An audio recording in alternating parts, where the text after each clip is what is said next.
नमस्कार सभी को। परीक्षा जंक्शन के इस प्लेटफॉर्म पे सभी का हार्दिक स्वागत है। और परीक्षा जंक्शन इस संस्था इस सभी बच्चों तक अपनी पहुंच बना रही है बिल्कुल फ्री ऑफ कॉस्ट एजुकेशन के माध्यम से। तो चलिए आज हम नामों के बारे में चर्चा कर लेते हैं। कुछ नाम भी और जो नाम आपको दे रखे हैं जिन महापुरुषों के, जिन विद्वानों के, उनके बारे में हम दो तीन लाइन आज उनके डिस्कस करने वाले हैं। तो महात्मा गांधी की बात करें। महात्मा गांधी हमारे भारत के आधुनिक इतिहास में जिस ब्रिटिश गुलामी से अपनी आजादी दिलाने के लिए राष्ट्रीय आंदोलन में जिस प्रकार भूमिका निभाई थी उसकी तारीफ तो क्या कहने। चलिए दूसरा नाम है अब खान अब्दुल गफ्फार खान। खान अब्दुल गफ्फार खान की बात करें तो इन्हें सीमांत गांधी कहते हैं और ये पाकिस्तान के पेशावर से थे, लेकिन उस समय पाकिस्तान नहीं था तो ये पेशावर से आते हैं सीमांत गांधी। इन्होंने एक लाल कुर्ती नामक संगठन का गठन किया था, बड़ा ही फेमस था। तीसरा नाम है दादा भाई नेहरू जी। अरे इनकी तो वाह ही वाह, इनके तो कहने ही क्या। दादा भाई नेहरू जी हमारे 1900 यानी 1885 में जब कांग्रेस की स्थापना हुई थी तो उसके लगभग एक साल के बाद इन्होंने इंडियन नेशनल कांग्रेस की सेशन की प्रेसिडेंसी की थी। और इन्होंने ये वो व्यक्ति हैं इंडियन नेशनल कांग्रेस में जिन्होंने स्वराज की घोषणा भी की थी, पूर्ण स्वराज की घोषणा की थी। उसके बाद नाम आता है हमारे सरदार वल्लभ भाई पटेल का, जिन्हें भारत का लौह पुरुष और भारत का आयरन मैन कहा जाता है। इन्हें भारत का बिस्मारक भी कहा जाता है। आज इनकी सबसे बड़ी विश्व की सबसे ऊंची प्रतिमा हमारे भारत में नर्मदा डैम के पास गुजरात में बनी हुई है। इनकी तो बात ही क्या, इन्होंने भारत की आजादी में और भारत के एकीकरण में बहुत ज्यादा अपना योगदान दिया। उसके अलावा तो लाल बहादुर शास्त्री हमारे भारत के दूसरे प्रधानमंत्री, जिनकी ताशकंद में मृत्यु हो गई थी एक समझौता करते वक्त। ये पता नहीं कि मृत्यु कैसे हुई, अब तक सस्पेंस बना हुआ है। लेकिन लाल बहादुर शास्त्री हमारे बहुत दूसरे प्रधानमंत्री रहे पंडित जवाहरलाल नेहरू के बाद, जो शांति पुरुष के नाम से भी जाने जाते हैं। और थे लाला लाजपत राय। अरे इनके तो कहने ही क्या। आपको पता है लाला लाजपत राय के बारे में जब साइमन कमीशन का विरोध चल रहा था 1928 में और 1927 में, तब इन्होंने साइमन गो बैक के नारे दिए थे लाहौर से और इनकी लाठी मारकर हत्या कर दी गई। इन्हें पंजाब केसरी के नाम से जाना जाता है। नेक्स्ट नाम है हमारा आशुतोष मुखर्जी, जिन्हें बंगाल केसरी के नाम से जाना जाता है। ये बाल गंगाधर तिलक जी के बहुत करीबी थे और स्वराज की घोषणा करने के जो तिलक जी ने स्वराज की घोषणा की थी उनके सहमित्र भी रह चुके हैं, उनके साथ कारण भी कर चुके हैं। उसके अलावा आते हैं हमारे टी प्रकाशम, ये आंध्र केसरी हैं। आंध्र भूमि से जो टी प्रकाशम का नाम नहीं जानता वो क्या नहीं जानता यार। टी प्रकाशम की तो बात ही अलग है। आंध्र केसरी और राजनीतिक और क्रांतिकारी भूमिकाओं में इनका काफी योगदान रहा है टी प्रकाशम, और शिक्षा को लेकर भी इन्होंने अपना काफी अच्छा योगदान भी दिया है। फिर आते हैं शेख मोहम्मद अब्दुल्ला, शेर ए कश्मीर, यानी कश्मीर की उस भूमियों से, वादियों की उस भूमियों से इन्हें शेर ए कश्मीर की उपाधि दी गई थी, शेर के अब्दुल्ला। और जब उस समय बताया जाता है कि अंग्रेजों का शासन था, राजनीतिक प्रक्रियाएं चल रही थी, अंग्रेजों की नीतियां चल रही थी, तो उस समय इन्होंने अंग्रेजों की नीतियों का खिलाफत की थी और अंग्रेजों का साथ देने से पूरी तरह मना कर दिया था। ये वो शेर ए कश्मीर है। उसके अलावा नाम आते हैं शेख मुजीबुर रहमान, जिन्होंने बांग्लादेश बनाया। आज शेख मुजीबुर रहमान के साथ क्या हो रहा है ये राजनीति का मैटर है, लेकिन शेख मुजीबुर रहमान वो व्यक्ति हैं इंदिरा गांधी की मदद से 1971 में जब इन्होंने पूर्वी पाकिस्तान को बांग्लादेश बनाया था, तो शेख मुजीबुर रहमान एक वो व्यक्ति हुए जिन्होंने बांग्लादेश की स्थापना की थी। इन्हें बंग बंधु के नाम से जानते हैं। बंग का मतलब होता है बांग्लादेश। एक आते हैं चित्तरंजन दास, ये देश बंधु के नाम से जाने जाते हैं। चित्तरंजन दास ने 1923 में स्वराज पार्टी की स्थापना की थी जब महात्मा गांधी जेल में थे हमारे। उस समय इन्होंने स्वराज पार्टी का गठन किया था और अंग्रेजों की राजनीति में भाग लेकर अंग्रेजों के कामों को पूरी तरह बाधा पहुंचाई, पूरी तरह अवरुद्ध कर दिया था। उसके अलावा आते हैं हमारे CF एंड्रूज, इनका नाम ये दीन बंधु हैं। दीन बंधु का मतलब होता है कि दीन दयाल। जैसे कि कहा जाता है कि जो व्यक्ति लोगों के प्रति जो राजनीतिक सहानुभूति रखता है उसको दीन बंधु कहा जाता है, वो CF एंड्रूज रहे हैं। अब आते हैं जयप्रकाश नारायण, जिन्हें लोकमान्य कहा जाता है।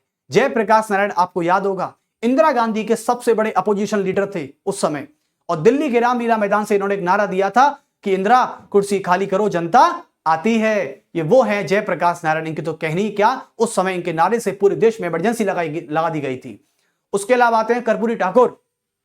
कर्पूरी ठाकुर जिनको अभी प्रधानमंत्री नरेंद्र मोदी जी ने भारत रत्न से नवाजा है, उनको जननायक कहते हैं। दूसरा नाम उनका जननायक है। और एक है पुरुषोत्तम दास टंडन, जिनको राजश्री कहा जाता है। और राजश्री की बात करें तो राजश्री यानी ये एक तरह से राजा की कोई उपाधि नहीं, बल्कि इनको राज तौर पर इनको एक उपाधि दी गई थी जिनको पुरुषोत्तम दास टंडन। इनका महत्व केवल इतना है कि राजनीतिक प्रक्रियाओं में और आंदोलन की भागीदारी में महात्मा गांधी का इन्होंने बहुत साथ दिया था। अब आते हैं एम.एस. गोवलकर। एम.एस. गोवलकर को गुरुजी के नाम से जानते हैं क्योंकि शिक्षा में इनका, अंग्रेजों के समय में शिक्षा का इनका काफी योगदान रहा है। तो इनके तो कहनी ही क्या, क्योंकि जो व्यक्ति अपनी शिक्षा को लेकर किसी भी समाज के व्यक्ति को शिक्षा से जागृत कर सकता है, राजनीतिक तौर पर जागृत कर सकता है, वो व्यक्ति क्या नहीं कर सकता। इन्होंने अपने आंदोलन के माध्यम से पूरी जनता में जोश भर दिया था कि आपको पढ़ना लिखना चाहिए। उसके अलावा आते हैं हमारे एम.एस. गावलकर, इनको गुरुजा के नाम से जानते हैं। और एक है चक्रवर्ती राजगोपालचारी। देखो चक्रवर्ती राजगोपालचारी के नाम में तो आप सभी को पता है कि चक्रवर्ती राजगोपालचारी संविधान सभा के सदस्य भी थे और इनको राजा जी के नाम से जाना जाता है। एक थे हमारे major general Rajendra Singh. Major general Rajendra Singh नाम से स्पष्ट हो रहा है कि हमारे देश के रियल हीरो, जिनका देश की आजादी में नहीं बल्कि देश की सीमाओं पर रहकर दुश्मनों से हमारी रक्षा करना, जिन्हें स्पैरो के नाम से जाना जाता है। उसके अलावा नाम आते हैं पंडित मदन मोहन मालवीय, जो हमारे भारतीय राजनीतिक विचारक भी रह चुके हैं। इन्हें महामना के नाम से जाना जाता है। महामना का मतलब होता है कि अपनी बात को सही तरीके से साबित करना और अपने उस प्रस्ताव को सेक्रीफाइस तरीके से मान भी लेना, उसे कहते हैं महामना। एक होता है हो जो मिन्न, इन्हें अंकल हो की उपाधि है। हो जो मिन्न की बात करें तो हो जो मिन्न एक्चुअली में हमारे भारत के उत्तर पूर्वी क्षेत्र से आते हैं, लेकिन इनका भारतीय राजनीतिक और छोटे छोटे क्षेत्रीय विद्रोह में इनका काफी योगदान रहा है। इन्हें अंकल हो भी कहते हैं। उसके अलावा आते हैं हमारे धुंडीराज गोविंद फाल्के।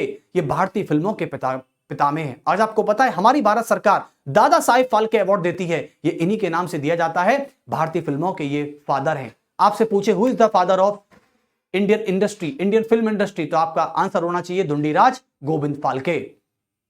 इसके अलावा है मोहम्मद बिन तुगलक। मोहम्मद बिन तुगलक की बात करें तो विरोधाभासों का मिश्रण है। देखो मोहम्मद बिन तुगलक की बात करें तो तुगलक वंश के एक राजा रहे मोहम्मद बिन तुगलक, जिन्हें विरोधाभासों का मिश्रण कहते हैं। इनके जीवन में हमेशा कंट्राडिक्शन रहा है, इनकी गद्दी को लेकर, इनके राजपाट को लेकर, इनकी सेना को लेकर, इनके कार्यकाज को लेकर, इसलिए इन्हें विरोधाभासों का मिश्रण कहते हैं। एक थे काजी नजरुल इस्लाम, ये विद्रोही कवि रह चुके हैं। विद्रोही कवि का मतलब होता है कि ये अपनी कविताओं में उन चीजों का समावेश करते थे, उन चीजों को लिखा करते थे जो अन्य कवियों के या अन्य जनताओं की विचारधाराओं के हमेशा विरोध में हुआ करती थी। उनका नाम था काजी नजरुल इस्लाम। इसके अलावा है राजा राममोहन राय। ये भारतीय राजनीतिक विचारक और भारतीय पुनर्जागरण के प्रभात नक्षत्र रह चुके हैं, राजा राममोहन राय। उसके अलावा नाम आता है डॉक्टर राजेंद्र प्रसाद। हमारे भारत के पहले राष्ट्रपति 1950 में नवनिर्वाचित हुए थे, जिनका नाम है देश रत्न और अजातशत्रु के नाम से इनको जाना जाता है। इसके अलावा आता है महाकवि कालिदास, जिनको भारत का शेक्सपियर कहा जाता है। आपको पता है कि शेक्सपियर एक इंग्लिश के लेखक और कवि रह चुके हैं, लेकिन हम जब भारत के शेक्सपियर की बात करते हैं तो महाकवि कालिदास का नाम लाता है। और कालिदास को तो कौन नहीं जानता। एक है मार्टिन लूथर और किंग जूनियर, जिन्हें ब्लैक गांधी के नाम से जानता है। जिस प्रकार महात्मा गांधी ने देश की आजादी के लिए जातिवाद से परे होकर और एकता पर आधारित जो भी संगठन बनाए, जो भी आंदोलन किए, उनको महात्मा गांधी सभी जानते हैं। लेकिन यदि ब्लैक गांधी की बात करूं तो मार्टिन लूथर किंग जूनियर, जो कि अपने देश के लिए, अपने रेसिज्म को मिटाने के लिए इन्होंने जितने भी प्रयास किए वो बस मार्टिन लूथर ने किए। और आपको बता दूं कि भारत का मार्टिन लूथर किसे कहा जाता है। भारत का Martin Luther doctor B R. Ambedkar को कहा जाता है। ये बहुत ही लेटेस्ट आपके लिए बहुत अच्छी इंफॉर्मेशन है। एक है लता मंगेशकर। अरे वाह रे वाह, लता मंगेशकर आज हमारे बीच वो नहीं रही, हमें शौक है इस बात का। लेकिन लता मंगेशकर की तो गले की बात करें, एक कोयल जैसी आवाज, जिनको स्वर कोकिला के नाम से जानते हैं। लता मंगेशकर तो हमारे म्यूजिक इंडस्ट्री की फादर हैं। उन्होंने ही म्यूजिक इंडस्ट्री को जन्म दिया। आज वो हमारे बीच नहीं है, इसके लिए हम शोक जताते हैं। चलिए उसके बाद आता है एक नाम लाला लाजपत राय। लाला लाजपत राय की बात अभी बताई थी। इनको लाल बाल पाल या बाल गंगाधर तिलक, बिपिन चंद्र पाल और लाला लाजपत राय, इन तीनों को लाल बाल पाल के नाम से जानते। तीनों ही बड़े गहरे मित्र थे। तीनों ही मित्रता इतनी अच्छी थी कि भाई साहब ये साइमन कमीशन के विरोध में उतर गए। और लाला लाजपत राय को तो साइमन कमीशन के विरोध में लाठी से मार मारकर अंग्रेजों ने इनकी हत्या कर दी थी। तो इनको लाल बाल पाल के नाम से जाना जाता है। तो कुछ ऐसे ही चर्चित नाम आपके सामने आते रहेंगे और इस प्रकार की स्टोरी आपके सामने आती रहेगी। चलिए, बहुत बहुत नमस्कार। आपके साथ जुड़कर बहुत अच्छा लगा, लेकिन आपको भी अच्छा लगना चाहिए और कमेंट में जरूर कमेंट होना चाहिए ताकि हम उसका रेस्पॉन्स कर सकें और ऐसी स्टोरी आपके सामने ला सकें।